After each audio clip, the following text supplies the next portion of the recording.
Assalamualaikum warahmatullahi wabarakatuh. Anak-anak yang soleh dan soleha, gimana kabarnya semua? Semoga semua dalam keadaan sehat dan bahagia. Di antara materi-materi yang ada di kelas 9, materi yang akan kita bahas pada kali ini adalah materi yang paling Bapak suka. Karena ketika kalian bisa memahami materi ini dengan sebenar-benarnya, maka negara Indonesia akan menjadi negara yang paling damai. Karena dalam materi ini kita akan mempelajari bagaimana caranya menerima perbedaan terhadap orang lain. Materi kita kali ini tentang toleransi dan menghargai perbedaan. Oleh karena itu, tonton terus videonya agar kalian bisa memahami tentang toleransi dan bagaimana cara menerapkan toleransi dalam kehidupan sehari-hari. Toleransi dalam agama kita dikenal dengan istilah tasamu, yaitu sebuah sikap yang menghargai pendapat atau keyakinan orang lain yang berbeda dengan keyakinan yang kita anut. Toleransi nanti terbagi menjadi dua. Yang pertama, toleransi sesama muslim, dan yang kedua, toleransi kepada non-muslim. Toleransi sesama muslim yaitu menghormati dan menerima perbedaan pendapat yang terjadi antara sesama muslim. Misalnya jumlah rakaat sholat taraweh, kemudian kunut dalam sholat subuh, kemudian tahlil maulid. Ketika hal-hal yang berkaitan dengan masalah furu'iyah, yaitu masalah cabang dalam agama, kita boleh berbeda pendapat.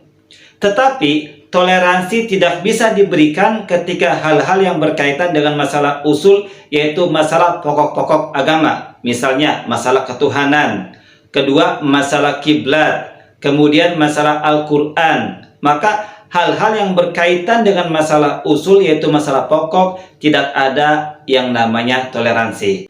Yang kedua, toleransi kepada non-muslim, yaitu sikap menghargai dan menerima perbedaan keyakinan yang dianut oleh orang lain.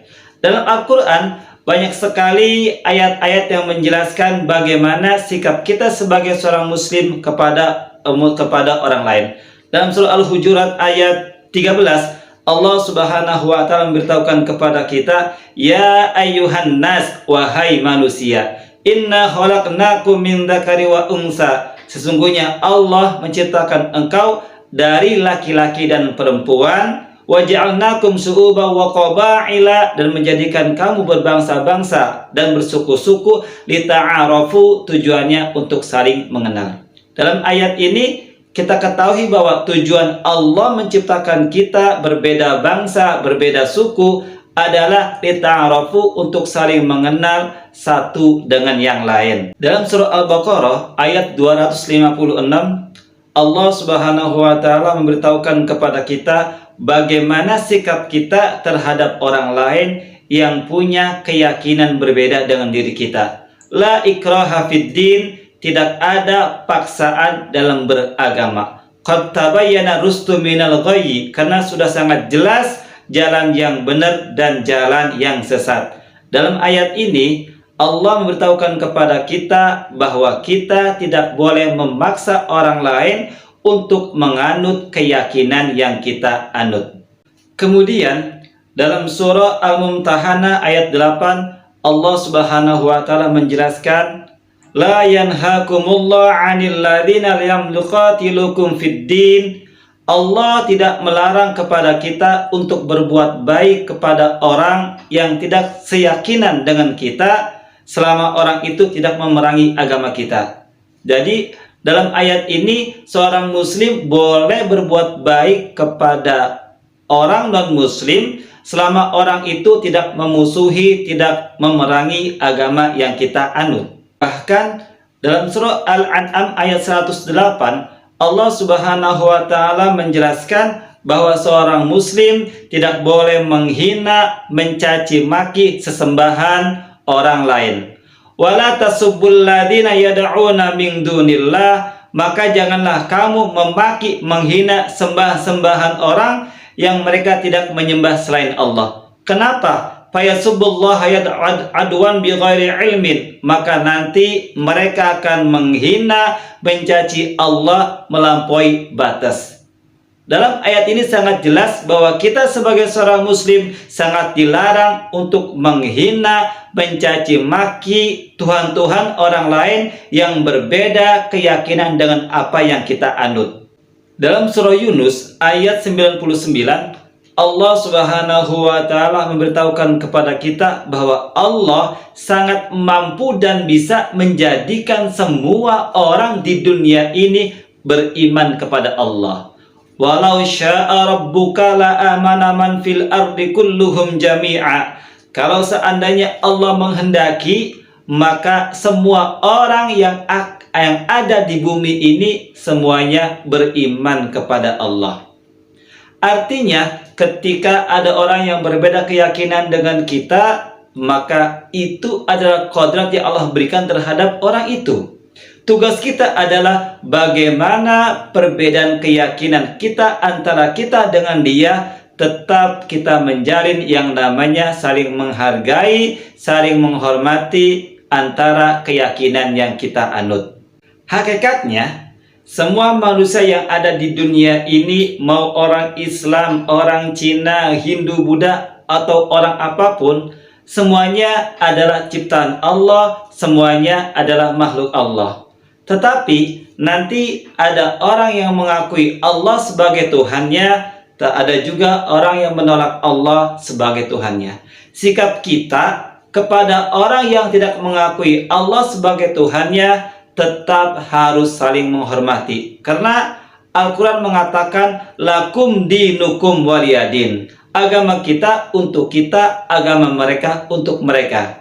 Bagaimana perbedaan yang ada antara kita dengan mereka tetap kita jadikan persatuan, kesatuan untuk saling hormat menghormati antara satu dengan yang lain. Tetapi sebagai seorang muslim, kita tidak boleh kebablasan dalam beribadah mengatasnamakan toleransi.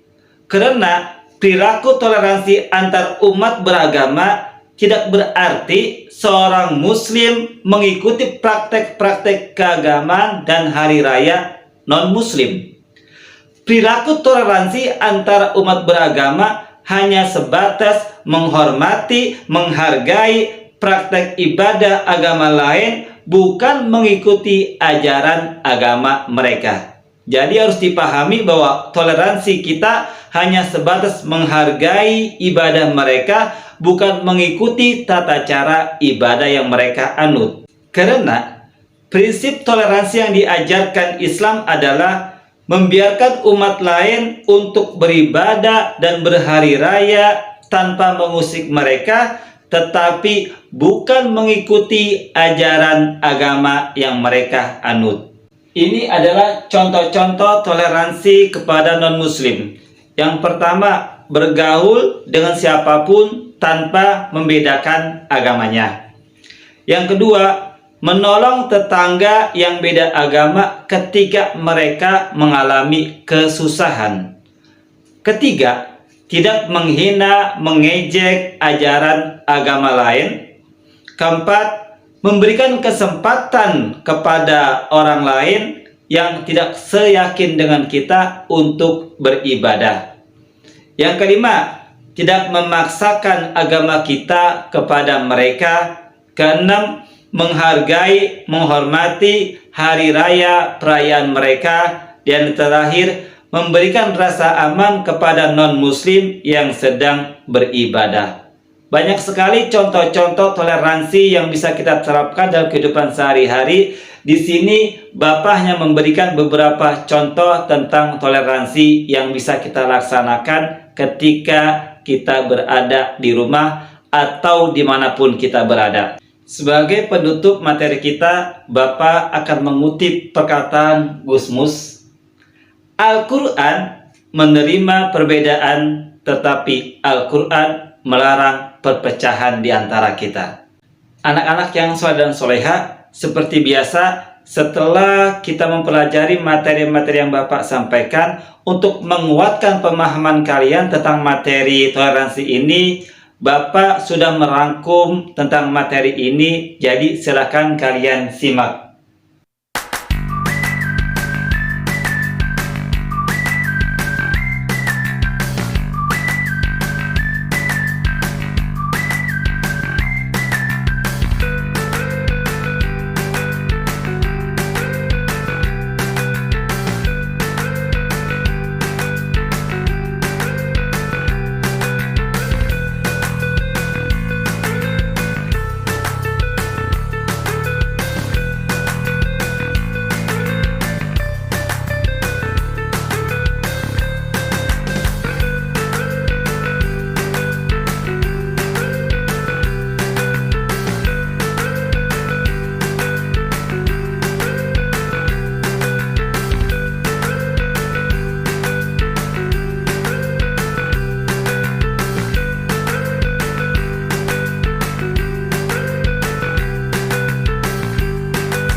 Anak-anak yang soleh dan soleha, seperti biasa, sebelum Bapak tutup materi ini, ada pertanyaan-pertanyaan yang harus kalian jawab.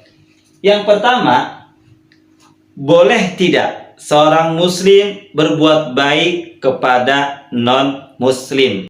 Yang kedua, boleh tidak seorang muslim memaksa non-muslim untuk masuk agama Islam?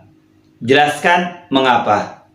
Yang ketiga, menurut kalian Allah Subhanahu wa Ta'ala sanggup tidak menjadikan manusia yang ada di dunia ini semuanya menjadi orang Islam? Kalau sanggup, kenapa Allah tidak lakukan hal itu? Yang keempat, boleh tidak seorang muslim ikut ibadah non-muslim dengan alasan toleransi? Mengapa? Silakan kalian tulis jawabannya di kolom komentar di bawah ini. Terima kasih buat kalian semua yang sudah mengikuti video ini dari awal sampai akhir. Sebelum Bapak tutup video ini, Bapak akan memberikan pantun untuk kalian. Di sana gunung, di sini gunung, di tengah-tengah pohon cemara. Hidup ini jangan dibuat bingung. Marilah kita selalu bergembira. Wassalamualaikum warahmatullahi wabarakatuh.